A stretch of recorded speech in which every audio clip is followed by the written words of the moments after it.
There is no rich man on earth that is a salary earner. There's no rich man on earth who is a salary earner. None. Everyone that is wealthy today, they don't depend on salary alone. Number 2, there is no rich man on earth that has only one source of income. Never. Not one. Number 3, every rich man on earth, all of them without fail, real estate is part of what they use to retain their wealth. In order for you to become rich and wealthy, number 1, you need financial intelligence, you need delayed gratification, you need savings, you need multiple streams of income. I now began to practice also. That's when I started writing books. I've written over 100 books right now. Now, but the books are already in me. So today now, you see a lot of people out there, they have gifts, but they are not trading their gifts. Money flows in exchange for goods and services. Money flows in exchange for value. So that's your gift. You must turn it into a product or a service that you can exchange for money. You can be gifted and poor. People can celebrate you and say, we have a lot of, poor celebrity beggars now that are just celebrity because they say they are in show business. They know the show. They don't know the business of the show. But the business that know the business of the people that know the business of the show, nobody knows them. But they are the one making the real money. And that one is just doing bling bling. Poor man out there, and then they will now begin to cry that they use me. When you sign, your eye not clear. They force you. It's poverty that made you to sign. You signed it as a poor man. Now you have seen glory. Now you will serve your sentence. Do you understand now? So I don't know if no, this is really very, very eye-opening. But I go ask, they go tell everybody say go school, education, and all. People go if we go by the the system in Nigeria here, 6 years primary school, 6 years secondary school, study this, 4 study years economy, university, study banking and finance. And the whole idea is once you acquire this education, you work for somebody. You will break free from the shackles of poverty. You're good to go. No. And you are good to go. But it don't be like say the school waiting that they teach us, not be waiting. Okay, so let's understand this. Because the challenge we have is that we don't realize that change is the only constant in life. What is true today may be a lie tomorrow. But it doesn't mean it was not true yesterday. What is true today may be a lie tomorrow. But it doesn't mean it was not true yesterday. It's because life is lived forward but understood backward. And as we evolve, we learn. Everybody here, there's one statement you have made in your life. If I knew what I know now. Everybody on earth, if you have never made that statement, you are a madman. That means you are not growing. It was during the industrial age that education came. So during the industrial age, education was set up to take people from the farming slave to factory slave. So they now say, okay, all the intelligent ones that are here now, let's gather them, because this guy be like, say, get some brain. If you tell them something, if they know how to plant, if they answer, put them together and create a curriculum and teach them so that they will know how to undo the factory. Because from orange, we need to produce orange juice. And we need to cancel. They now created courses. Okay, this is accounting. This is chemistry. Question. The first person that became an accountant, who certified him? So somebody sat down and said, come, let's create it. I do curriculum, that's why I know what I'm talking about. I've created curriculum that does not exist before, that I created. And it's now existing because I created it. So somebody said, okay, let's do one, we call it accounting. But that person that was creating the curriculum, he himself is not certified. Because nobody certified. He's now the pioneer and the progenitor of a new. That's how all these courses were created. And it was not, schools were not created to make you rich. They were created to discipline and train you to function the way those that need you want you to function. So if you meet with elderly people in their 70s or in their 80s and they are to ask you, they won't ask you what course do you study. They will say, what is your discipline? That's what they won't say, what course do you study? So they say, what is your discipline? That means, what have you been disciplined to become? That's why all your life you have an identity. You go to school, when you come out, they say, what's this? I say, I'm doctor, I'm engineer. You forget your name. You now start introducing yourself with the title they give you. Because you went to school to be trained to become what they want you to become. So there was nothing wrong in education in the days of our parents. But what they did not realize was that the colonial masters were using this for a purpose. That is why we still have the problem today. So when you go to school, they teach you to become this, and then you become it. But the world has evolved. We have moved from industrial age now. We are now in the age of technology. We are in what we call the fourth industrial revolution. The fifth one is emerging now. So all those things now, don't forget that when we were growing up, if you say you want to be an actor, you say, you want to be a footballer, hey, village people. Today now everybody wants to be a footballer. But all those things have now expired. Now everybody wants to move to the next level, IT, tech, and all the tech. So tech that's voice. So now, when you go to school, you learn, you come to use. But in order for them to keep you for 5 years or 4 years, they have to teach you what you need and what you don't need. And most of the textbooks were given by the Westerners to deceive you. That's why they will say Mungo Park came to discover you. Are you all right? Mungo Park, so you exist, then somebody can't discover you. If you didn't exist, will you be discovered? They say you are discovered. It's because of all these problems. So now, over 80% of what you learn in school today is useless when you graduate. Over 80%. Over 80%. Yes. It's useless. The YDX. Over 80% is useless. Now, number 2, the world that existed when you do, is it the matric they will do first? Convocation. Matric first, convocation last. The world that existed when you did matric, by the time you are doing convocation with the next gown, that world is no more in existence. Because every 5 years there's a new world. 2019 and now are 2 different worlds. Pre-COVID, post-COVID. Before, in 2019, nobody will ask you, is it virtual? It was not in our vocabulary. That's a new word. Before 2019, nobody will say, I want to work remotely. So if you are still now oppressing, no, you cannot do this. It's because you are still an analog mind in a digital age. You don't realize that things have changed.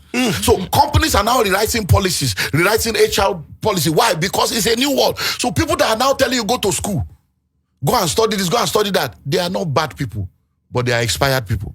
They are sincere, but they are sincerely wrong. They are telling you to go and do something that is useless. They are telling you to go and prepare to solve problem of yesterday instead of preparing you to solve tomorrow's problem. So today, if like 15 years ago, if you say you are a drone pilot, it doesn't exist. Yes.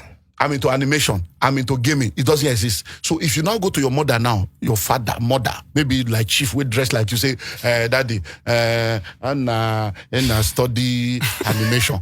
So what? Are you an animal? Are you an animal? That's the way it is. True. Many of the comedians, footballers, actors, and actresses today, their parents disowned them when they went to Nollywood. Disowned them when they went to music. Today, everybody wants their children. So that's the same way parents are disowning their children now. For saying you are just jobless, you don't want to go to school. What is animation? What is this? Because they don't realize. So in our own days, people were sent to school to go and study a course that will put a prefix before their name. Yes. Engineer, doctor, barrister, architect, barrister, lawyer. Because most of the parents wanted to live through the life of their children. So what they could not achieve, they want to achieve through the life of their children. Mama doctor. But now those things they are useless now. So am I saying don't go to school? No, we need to redefine education. As a matter of fact, you can go to my YouTube channel at Dr. Olumide Emmanuel on YouTube. I just did a series this last October. So most of those series you people see is October I do, because the whole of October in our church I focus on finance. So it was October 2022 that I did before you joined the Jackpot bandwagon. I did a whole series on that just to help, because nobody said don't jackpot, but face reality before you go. Then I've done savings culture. Now I've now done redefining education, part 1 to 4, just to help you understand. Look, all this one one of my guys, because many parents now, the majority of what they spend their money on is house rent, feeding, and school fees. Yes. To go and spend money. Many of us keep our life on hold to train children for 15, 17 years. To go and study a course that will be useless to them and useless to us, because we are still living in those days. So many of these courses, they are no more relevant. So go to school to study a course that will solve today and tomorrow's problem. Not yesterday's problem. Because with the advent of AI, fourth industrial revolution, animatics, robotics, 3D printing, forget it all. All these courses you are studying is useless. So if you say you are doing medical doctor, medicine is expiring. Right now, medicine has expired up to 70%. We are 30% of medicine, because there is nothing you want to do in medicine that AI cannot do, that machine cannot do, that robots cannot do. So if you are going to study medicine now, you are wasting your life away. And people are still starting now. They are entering school year 1 to go and do 7 years, and they will spend 50,000, 100,000. They will spend money, dollar, borrow money, student loan for the next 15 years. Now, why am I saying don't do that? Because the need are limited. So if we used to need 2 billion doctors, now we need 500,000. Just using that as a status. So the need is now reduced. And if all of you are rushing there, you will have nothing to do. So go and do my research. Fact check this.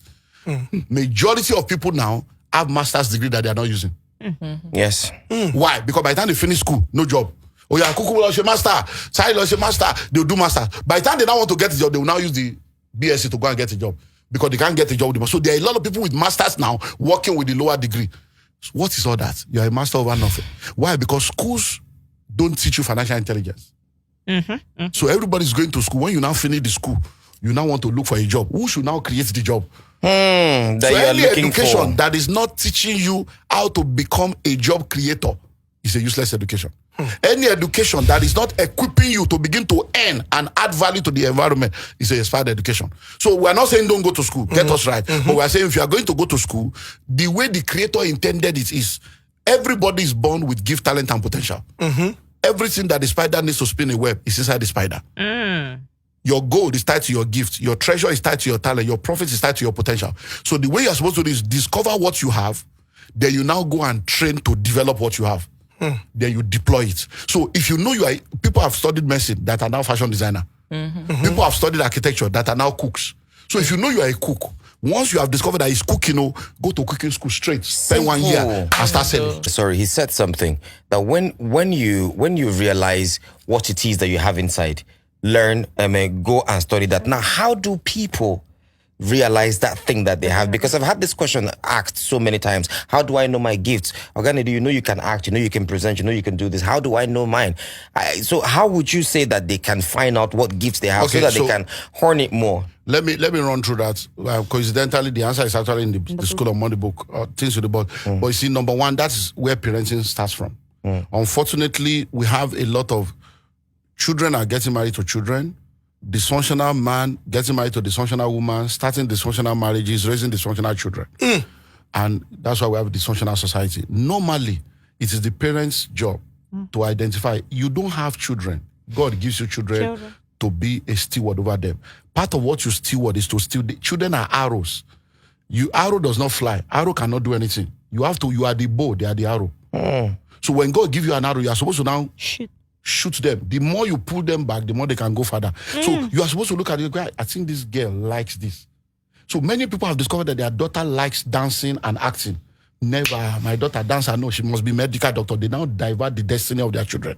So it's when you identify, you start sending her to ballet school, start sending her to music school. So before you know it, by the time she's 16, she's already having her own business and she's doing what she needs to do. So it begins with parents identifying it. If parents don't identify it, then these are the things you need to look for. So if you are listening to me right now, number one, what do you love to do? What is that thing that you love doing it? That you just love it? What is that thing that if you are doing it, you don't get tired? It comes easy. It just comes easy. People will struggle. I've written over 100 books today. How did I know I was good at writing? I just love writing. And what is that thing that is so easy for you to do, but difficult for others to do? Because when I discovered this writing, I was in school in Polytechnic, and then when what they call this, is it literary debate or this press club or something? So they'll just say, write about this, submit next week. I say, one I just reach the next day, say, this is your flow. Then I'll hear people say, I've been trying to write a book for 3 years. I say, they have writer's block. I'm like, what's that? Me, where are they? I've written 8 books in 1 day before. This School of Money, I wrote it in 9 days. This one, I wrote it in 5 days. This book here, I just went to my house in London, sat down for 1 week, no sleeping, that's what I write. People wonder, say, is it goes? No, I used to write with paper and biro. I only recently started typing. I'm old school like that. Why? It's grace. So when I realized that, this thing is grace, I sat down there. I began to develop it. So what is that thing that even if they don't pay you, you will still do it? Yes. Those are your passion. Then number 4, what are the things that people see and say about you? You see a lot of people, they say, you too talk. That means something about your mouth. There's something about your mouth. So when a woman was talking about the fact that they say your child talks too much, he talks too much. He too, they complain. God say, why are you complaining? Pray for him that God will give him something to say that people will pay for. And that's how the woman changed it. And the guy is a major guy now, charging $40,000 to do 1 hour speech. So what are the things that people are saying about you? Sometimes you are not a pastor, say, pastor, they'll be calling you a lawyer, engineer. They are calling you what they are saying. Next, what are the things that people find it easy to support you about? There are some things you want to do, nobody wants to support you. But some things, they say, if you want to do that, I will support you. Say, why am I? Because provision. Where there is a vision, there is a provision. So we go for vision. So whatever you find it easy for people to support you, when you ask for it, people are ready to help you. Even when you're there, if you are ready for this, I will do it. Why are they ready to pay for this one? Where I want to do, they're not ready. That means there's something there. So those are all the signs. What are the things that you can give 100% of your life to? That if that's all you have to do, you do it. Those are the pointers to what your passion is. What are the experiences you have gone through that you have conquered? Because God always brings us out of a misery and create a ministry out of that misery. So most of the time, people that are into healing ministry, they have been sick before. People that are into prosperity ministry, they have been poor before. Most of the time, God brings you out to send you back to where he brought you out from, to go and set people free with the same freedom he has given you. But in this part of the world, we want to hide our past and hide our experiences. But those are the pointers to your future, because vision is hindsight based on vision is foresight, based on insight with the benefit of hindsight. So vision is foresight. Where do I see God taking me to? From the way I'm feeling, I think this is the direction. Based on that experience, I think that's why I went through it. That's why I went through that. This is where I should go. That's what vision is. It's the unfolding of that dimension. So, I mean, sir, you talked about doing what you love. I know a lot of people that have done what they love, but because they did not know the business aspect of it, they ended up poor. Yeah. And I think that the business aspect of it also has to do with schooling, going to some sort of school. That is, if you know, being educated. Being educated, yes. Being educated, going to some sort of, place where you get educated on the business aspect. A lot of people delve into what they love so much. I love to dance. Cook and you jollof go, rice. I love to cook. And in fact, I'm going to use myself as an example. My rice is awesome. So I would cook and I would give and I would sell for a particular price. And one of my customers was like, this is not the price I'm buying it at this place, but this is 2 times better than this other place that I'm buying it from. Why are you underpricing yourself? I had to sit back and... So let me help you understand. And now listen, for you to ever succeed in business, you need technical skills and business skills. So you are a good cook, technical skill. It doesn't mean you will succeed in business. You are a fashion designer, you can sew clothes. It doesn't mean you will succeed in fashion business. So you need business skill. So now you can cook, that's technical skill. Do you know how to get customer? Do you know how to price? Do you know how to manage money? Do you know how to manage crisis? That is business skill. So what needs to happen is you now need to partner. So you have the technical skill, and then you get someone that has a business skill, and then you run a restaurant. You are behind the scene, making sure the food is good, all the recipe is good, but the person is the one in charge of the business. You may even be the owner that have 80%, but the person is the one everybody will know that has the 20%. So he's doing the show, you are doing the business. But if you have ego, that they must know me, now me get the business, show me for poster, show me for this, then you are not ready. Because you achieve more when you don't care who gets the credit. But when you want to be the one, think about it. All the musicians we know today that we are shouting that they are making this, do you know they have manager? Do you know they have manager? The manager is making more money than them. Yeah. The people that manage them are collecting 70%. All this one that they shout in the game, now 30% though, now they shout. Someone they collect 70, in name no they anywhere. It just they one place, they do the business. Nobody know them. Why? Because see, anytime you say anybody's name on Forbes list, they are all poor people. All those people say on Forbes list, billionaire, they are all poor people. The richest people in the world, even Forbes, the entire Forbes family, they don't bond them well to mention the name of the rich person. Because they will call all the Forbes people together and say, see now, are you all right? From your grandfather Forbes to now, who gave you the authority to mention my name? Who are you to even call my name? Yes. But now we are celebrating Forbes because there's what they call hold money. The real rich people, you don't see them on social media. You don't see them posting anything. So when you see all these small boys that have not seen anything now, but I bought car, I bought this, they are posting everything and frustrating everybody. Even the house where they borrow, even the house where no be their own, they are posting. No. Have you seen that to come to post? I bought this car, I bought that car. No, because if you have it, you have it. Most of these people that are flaunting it, they have a reason behind what they are doing. Do you know that people are going to, those cars at the airports that they will put there at the airport? People are going there to take pictures. Say, this is my latest car, landing now. Those advert cars. Those advert cars, people are doing that. Okay. I don't know who saw. My car is out there. I'm a pastor in church on Sunday. People will be going near my car. They'll be taking pictures. They'll be doing. I say, wow. Maybe they want tap from the grace. It's for the aesthetic. The grace of the automobiles. What are they tapping? Because they did it for papa. Can you tap to become a pilot? All those are all the nonsense. Can you tap to become a medical doctor? What are you tapping? It's covetousness and greed. People don't work for 35 years. You want tap. You are 26-year-old. Now so that they tap. Most of because look, I've told you earlier on, religion is more dangerous than the devil. Listen to me. Ignorance is not a demon. You can't cast it out. Many of the problem in our culture is ignorance. And you cannot pray your way out of a problem you behaved your way into. So people come to church and they want a pastor to lay hands on them to become what they are not. I can't lay hands on you. I can't anoint you to become a pilot. So all this anointing for prosperity, anointing for this, you are just But sorry, the sir. anointing has met Sorry, you. sir. wait. Real quick. Yeah. Organic, sorry, hold on. Real quick. Yeah. When you said something about prayer right now, that Okay. can you pray to God to make you a millionaire? What if you actually pray to God to make you a millionaire and he sends someone like Davido to give you like 20 million and you start a business from that? Is that prayer not answered? Okay, so you see, one thing you need to understand is this. Thank God I'm here, so I can help you. You see, if I give you 10 million now, you are not a millionaire. You have millions. Yes. A millionaire is who you are. Millions is what you have. Hey, hey. When you understand the way this works, so if you are a 5 million naira person and I give you 20 million, until that 20 million becomes 5 million, your brain will not work. You will waste it, you will give people, you will buy what you don't need, because everything, money will come to your level of internal atmosphere. The more you learn, the more you earn. Your learning capacity determines your earning capacity. And if you're a 5 million, so you will buy iPhone, buy this, spend money. When you remain 5 million, you say, what do I do with this money? That's when your brain will start working. It's like somebody that jumps out of a 3,000 bungee jumping. They now say, when it's 10,000, remove your parachute. That's when your brain will work. If you are a 10 million person and I give you 1 million, that money will go to 10 million by Straight of up. time. So most of the time we are thinking of urgent 2K, give me this, give me that. No. Become. Read your Bible. This born again thing we are talking about. Read it. When the man came to Jesus, we are always thinking, what must I do to inherit eternal life? Yes. His focus on was, what must I do? And God said, no, except a man be.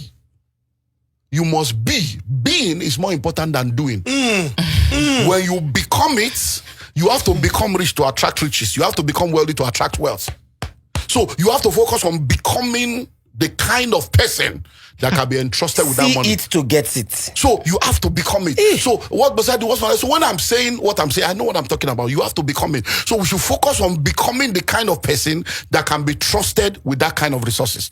Because there's kingdom wealth, there's worldly wealth. In the kingdom wealth is not acquired. Kingdom wealth is entrusted. He has to trust you before he can put wealth in your hand. In the world, you can make money through Babylon and all those stuff, but at the end of the day, you see what happens to the life of people. What that have of the kind of money. people? And it's really very, very clear.